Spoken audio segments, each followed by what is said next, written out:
But let me tell you Yeah. what Bodies, Bodies, Bodies is about. So here's a synopsis. It is from 2022.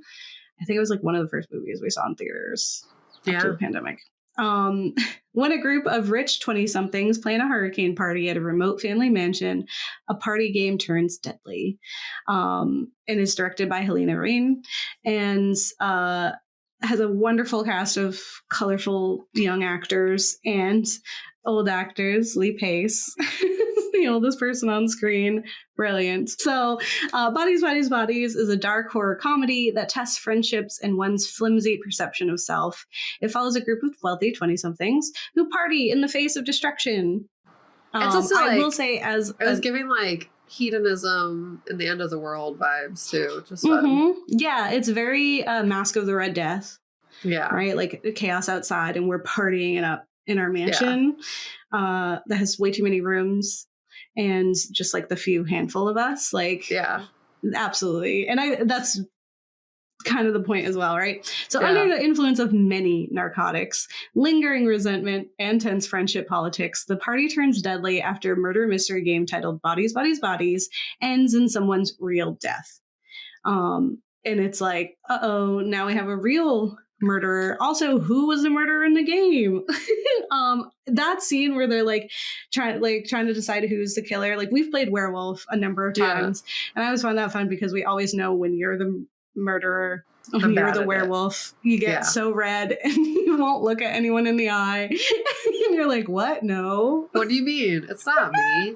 So good. And I'm very much a deflector. Like, when he says a good defense is a good offense or whatever, the best defense is good offense, it was like, that's me always. I'm like, right away, I'm like, look how guilty everybody else is, and then I start the I'm so mad at it. It's fun. It's a very tense game, but I think it's fun. So tensions and paranoia quickly escalate, leading to more violence and chaos. The friends' relationships are tested as their secrets and betrayals come to light. With mounting suspicion and a growing body count, the line between the game and reality blurs, forcing the characters to confront their true natures and the dangers of their toxic dynamics. And the film is a brilliant form of horror satire, putting Gen Z culture, relationships, and ideologies under the microscope and in the hot seat, and something that I find very fun. Like, I mean, I'd love for people to make fun of millennials. Like, we get a bad rap all the time, and we were just like, we're just here, you know? Like, we're not even doing anything. And that's like, this series, Teenagers Scared of the Living Shit Out of Me, just talk about young people in horror and like talking about the culture and like the societal woes. Could not find a millennial horror version. So please, if you know, like, we cover like 3 Gen Z and 1 Gen X. So if you know of a millennial film that's not like Scream, which was more about the slashers than it was about the teens, I would love for you to tell me, and I want to watch it.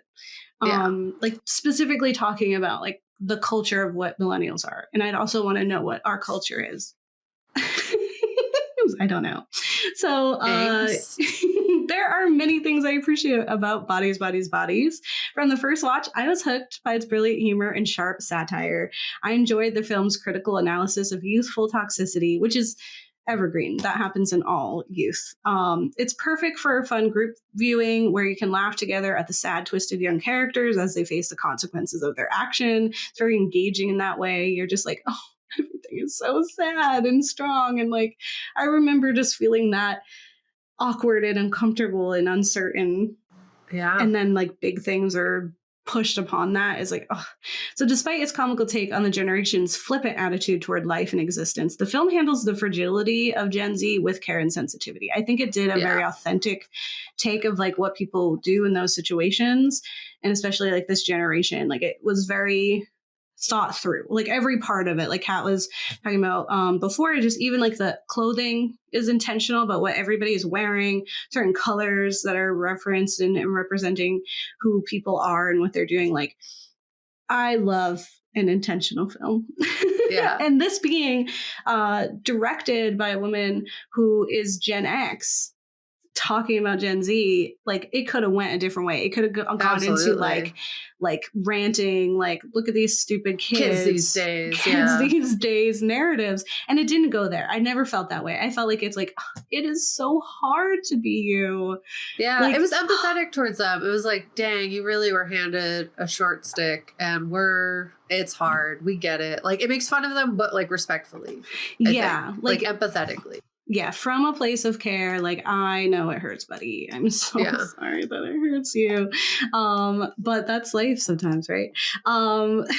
So the film highlights Gen Z's performative culture, a heavy social weight that can impede growth or true compassion, which Kat and I had a whole discussion about, because I think like performity can have a really negative connotation to it, which is totally valid. Right? Like if you're performing allyship, or a lot of things that we cover on this show tends to be like bad performances of things.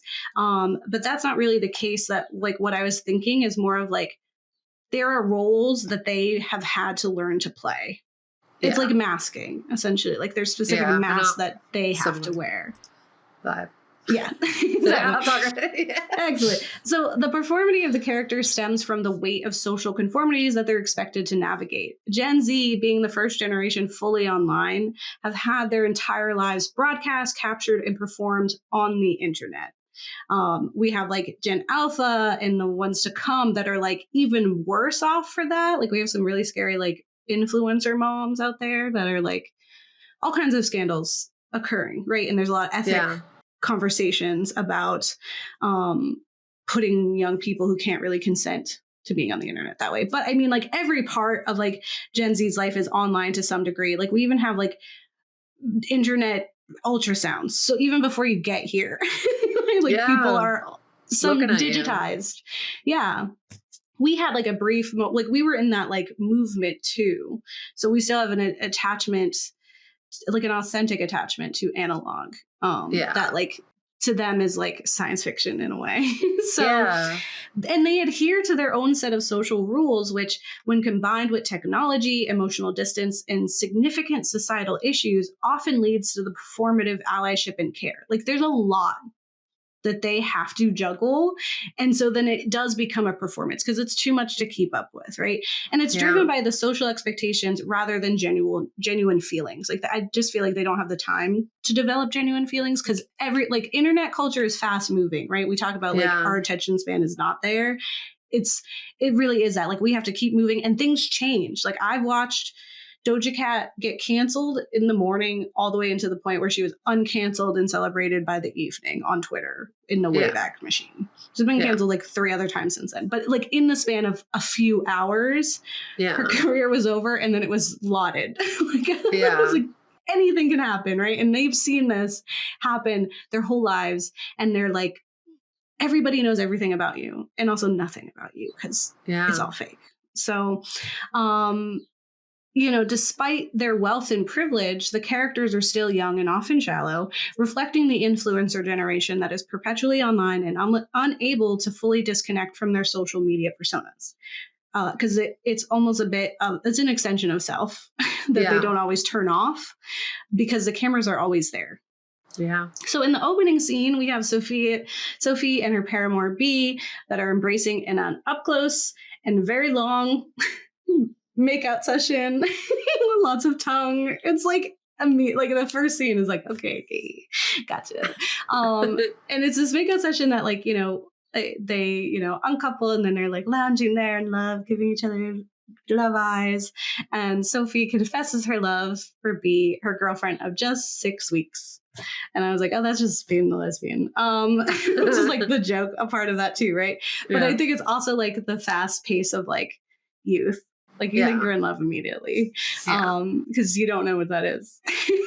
So the scene eventually devolves into disconnected moments with both girls glued to their screens. Like it's really funny. They're like both at their phones and their sound is on, which is I think is insanity. I was like, that's a psychopath.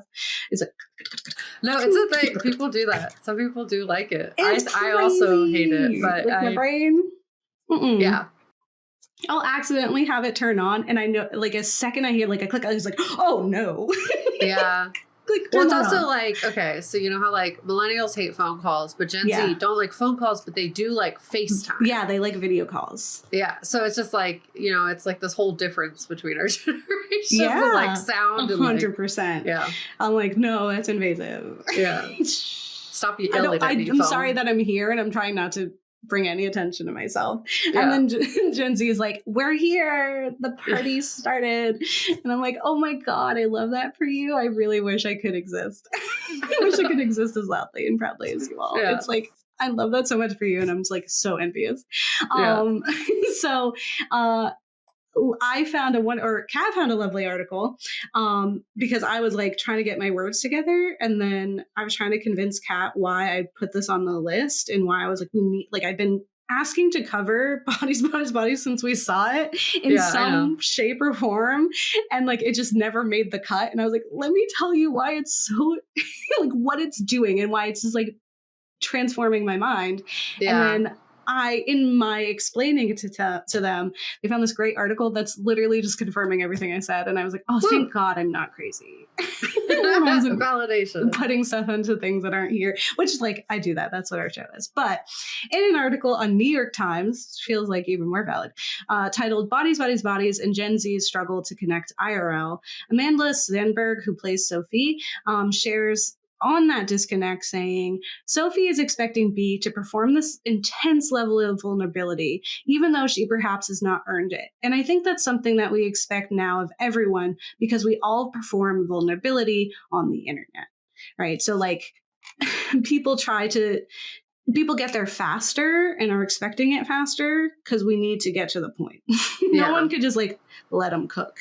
It's not how it's working. Because then you get like that gratification of the relationship doing what you needed it to do. You have that kind of like permanence that the world just does not provide given to you, and it's an unfair expectation, but it is valid. It's how it works. And then she also thinks like, I'm giving it to you, and she feels like the bigger person because she's like, you don't have to say it right now, but she definitely feels like I'm putting more into this relationship, so I have the upper hand. For sure. What we find out later is like, you were guilty. That's what it was. You felt stress. Yeah. There is a strong codependency of this generation with the internet. Like their existence, like so much of their existence and perception of self is interpreted through the lens of that tiny screen. So when the power is out and they're left with only themselves as entertainment, things get really scary and treacherous. And in that New York Times article, there's a quote from the director, Lena, who says, when the Wi-Fi goes out, it's like they lose oxygen. And I was like, that felt like the panic. I was like, I feel that panic. Like, I'll read a book or whatever, but that's not the level of party that they're at, you know? Yeah. They're not like, time to go take a nap. Yeah. And it's like that isolation that makes it so, like, the pandemic had such an impact on that. And it's crazy how much, because it literally feels like oxygen to them. Because that's like their only path to other humans and not being alone. It's crazy. Yeah.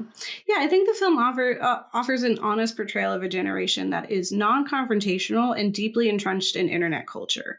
Like everything is like a microaggression. Because they can't be direct. They can't be like, because then they risk being the villain.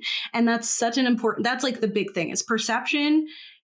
It's like insane. So it really exaggerates the flippancy and nihilistic characteristics of today's youth in a like tongue-in-cheek manner, almost as if they are mocking themselves. Like it's so exaggerated. Like no one's talking precisely like this. Like you're silencing me. And like, but I mean, people do overuse a lot of the terms that people were mentioning in it, and like the trying to bring it back to us. Like when Alice is like, mental health is important. I never told anyone, but I have body dysmorphia. And they're like, Alice, please. People are dead, Alice. Yeah. I don't know how to tell you this cannot be about you and your podcast.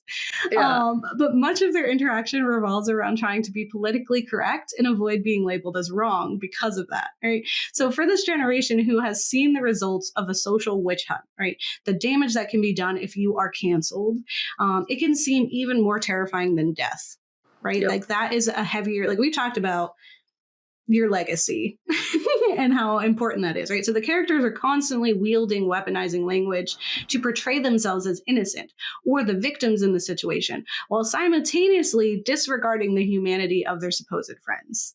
The whole thing is like, no, I'm in trouble. I'm the main character of the story. They all have protagonist-itis. Yeah, protagonitis. Absolutely. Everyone knows that everyone else is fake as well. So it shows how delicate the balance is, that they are constantly walking a line, aware of the problems of the world, trying not to fall victim to those things, and just trying to live their lives. Like, it's a lot to juggle. And they're young, so everything feels like the biggest emotion.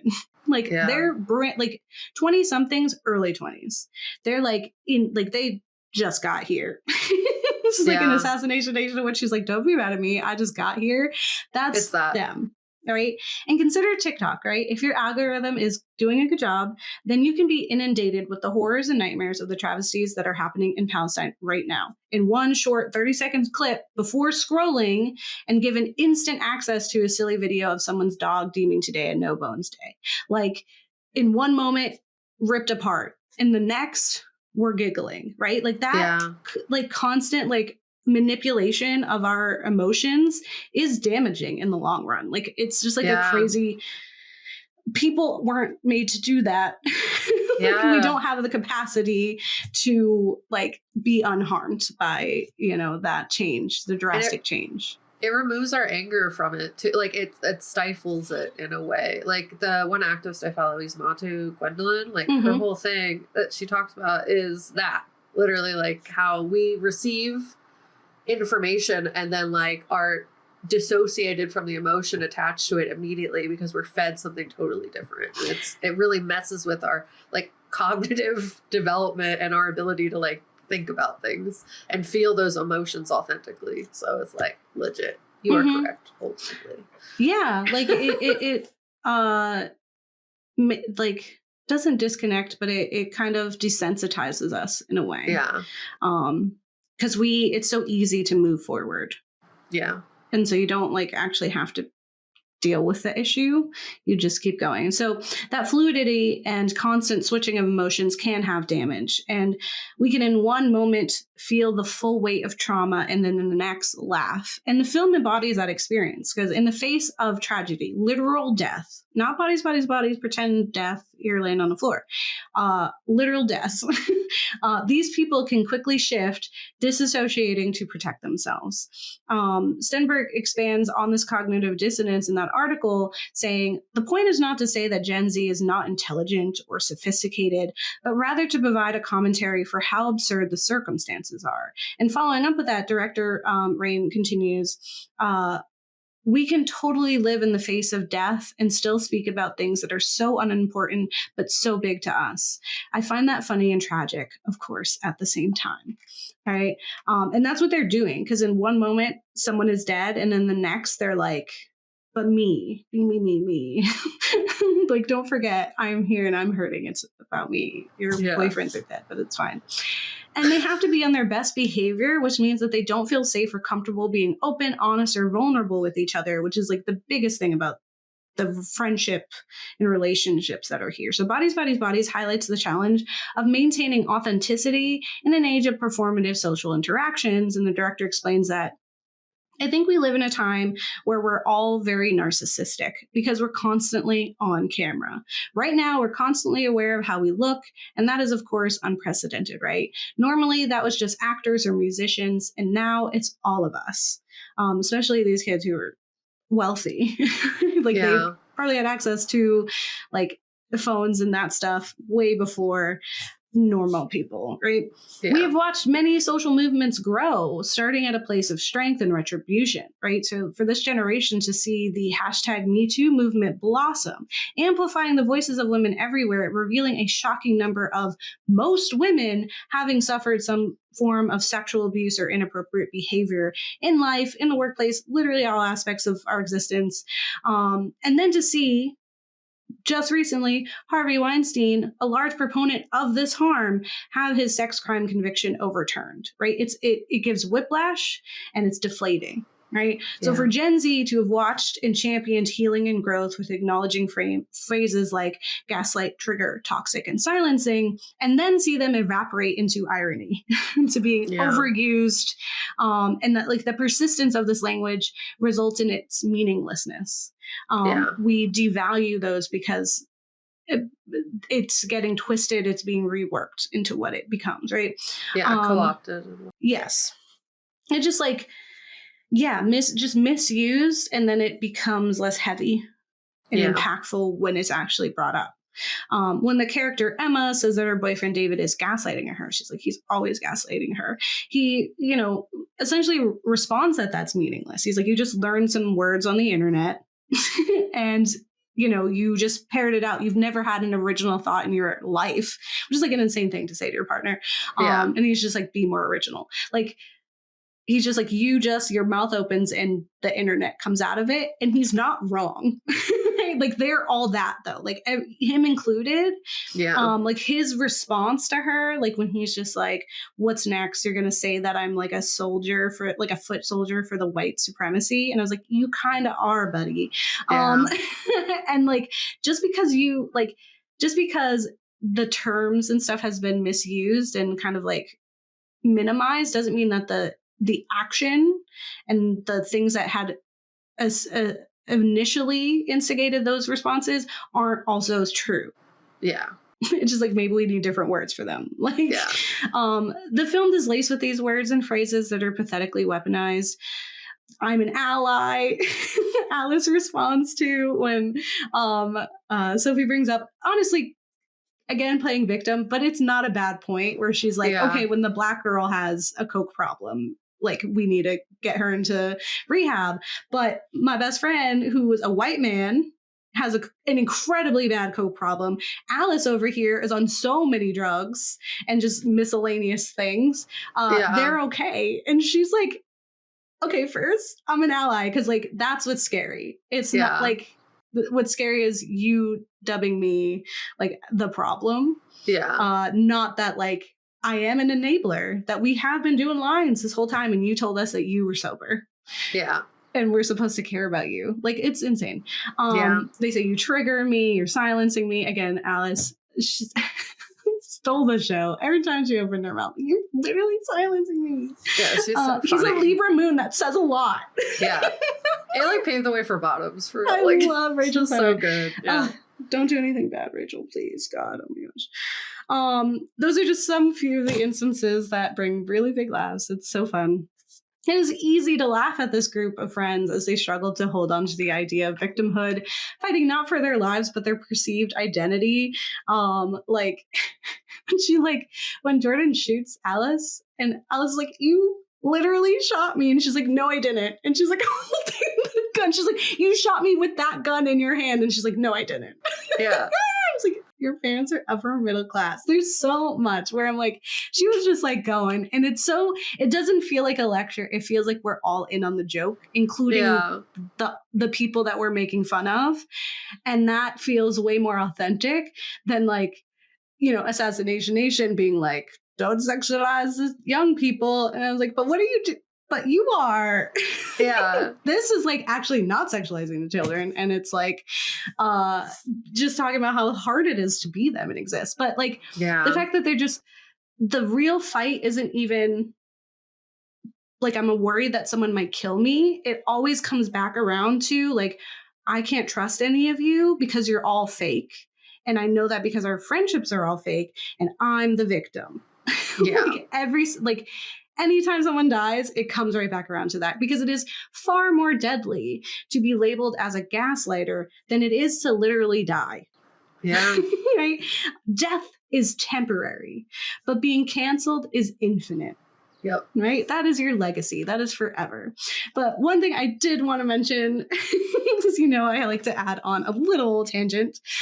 Since we covered Assassination Nation in our last episode, I wanted to make space to discuss some real issues that happen outside of the film, like with the reception of this film. So firstly, this film is about young people, but not teens. And so any sexual activity is allowed as long as it's consensual, right? And there wasn't like the sexual activity we saw was girlfriends in love making out or partner, like a bunch of partners making out and grinding on each other and dancing with each other. None of it was gratuitous.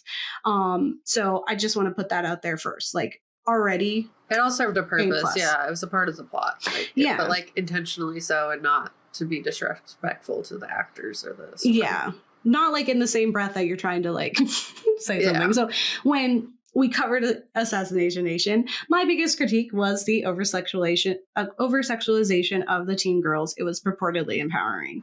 Nudity isn't inherently sexual is a true statement, but the nudity or framing of those girls was intentionally sexual. Like, and absolutely, you can't argue with me. I won't hear you.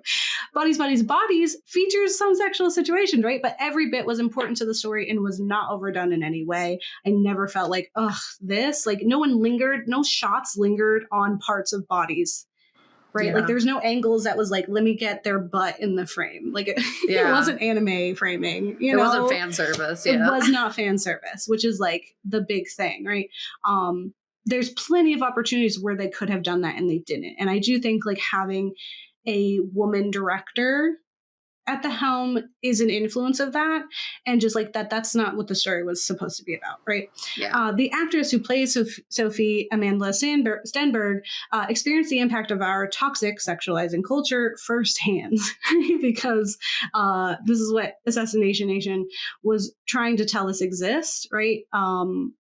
In their film, and this is what's happening in real life for a film that didn't do that. So in a review of the film, critic Lena Wilson wrote that the film doubles as a 95-minute advertisement for cleavage, which, mind you, is incredibly false. I rewatched it and I was looking and I was like, even like Alice, who's wearing like a crocheted top. Yeah. And you could see sometimes side boob, maybe, but they're literally just existing. Like, every single character is just existing. There was never a part where I felt like the things that they were wearing or the things that they were doing or the way that they were shot was over-sexualized in any way. So nudity isn't inherently sexual. In fact, Sophie is never nude. She spends the entire film in a tank top. If you're watching, I'm wearing her literal same outfit. Minus, like, she has like a jacket over it. Yeah. Right? But Stenberg, in response to this review, DMs Wilson saying, "Your review was great. Maybe if you gotten your eyes off of my tits, you would have watched the movie." Like, it's not us. It's definitely you. Because like, if you were watching my tits, that's because you wanted to look at my tits. And I do want to note that both of these people are lesbians. So Amanda and Wilson, who is the reviewer. So it was like, fam? What? So this led to Wilson responding and then blocking her, which is super petty AF. So there was more to the issue with Wilson complaining that she can't even critique a movie anymore. You can, but it should be valid. Like, you can critique a movie, and if you said that about Assassination Nation, I'd be like, 100% you're correct. It was 2.5 hours of child's butt. I don't know what to tell you, right? Like, this different. So Stenberg gave a longer response that ended with, "The intention of why I said that, and this is my experience as an actress, it's quite surprising. I mean, I shouldn't be surprised, I guess, at this point. The amount of commentary that I've received on my boobs is so extreme, and this has happened since I was a teenager. I could literally be wearing a t-shirt, and just because of the size of my boobs, there will be some sort of sexualization or commentary on my chest. In this movie, I'm wearing a tank top, and I know that when I'm wearing a tank top, the result is there's going to be some cleavage. Because, and this is Gabe speaking, like, just having larger breasts, you wear a shirt and they're there. I'm sorry, buddy, I can't do anything about them. They're there, right? And she says, because I have boobs. That's where the cleavage comes from. So I knew this comment was mostly directed towards me, and I think Lena was trying to make a commentary about A24 sexualizing me, sexualizing my body, exploiting young women in order to sensationalize them, in order to make their media more popular. And I understand the angle. I can tell you that I wore this tank top in this movie because me and the costume designer thought that it fit the character well. And so I do get tired of people talking about my chest. There seems to be a lot of unwarranted conversations about my chest that kind of baffles me. Yeah. And like Kat found a great article that talked about all the intentionality from everybody's wardrobe. And Amanda's is very intentional too. Like the level of what she's wearing is every single thing was thought through. And none of the reasoning was we want to see tits, right? So Levinson, Mr. Levinson, if you're watching this, haven't canceled us yet. You don't need to go out of your way to sexualize young femme bodies to make the point that people see them as sexual objects, because they're going to do that all on their own anyway. Yeah. So that's the hope and dreams that we have for the country. But yeah, that's my section about. Because it's you don't have to dramatize the sexualization because people are just going to inherently do it. Like, it's just a part of what society is. And to make that point, as you said, Gabe, you don't need to do what Levinson did, which is like, look at them. And it's like, they already do. This by existing. They're like, why don't you change everything about yourself, hide yourself entirely? Like, like you're so close to the point. You were so close. Just watch this now. And then realize like you don't have to be there in that space. Like, as she did, like Lena did such a great job of taking care of these girls, in my opinion. No, I totally agree. It was just like a good film.